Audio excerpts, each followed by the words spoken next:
Quick update on where we're at with the Jeep since the last video. I've done a few minor things. This is going to be a real short video, but went ahead and ordered a bumper and bought some new hardware. We went ahead and painted it, installed it. Got our shackles mounted up. I'm on the fence on whether or not I'm going to be replacing this one. It was torn at one time, but it's part of the history of the Jeep, so I kind of want to leave it on there. Went ahead and put the battle light on as well. The wiring is not done because this is a 24-volt bulb in here, so I'm going to have to go ahead and get a 12-volt bulb for it, and when we wire the new harness in, I will install a wire specifically for this light.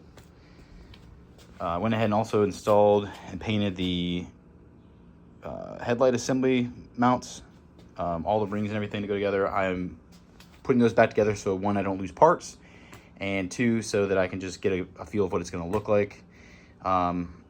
When I order all the turn signal equipment and the wiring harness, gauges, all that, I'm going to go ahead and get 12-volt lamps for the front as well.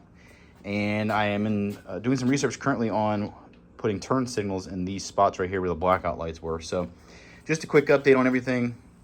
And this coming Saturday, the frame is going to the shop where the body is being repaired.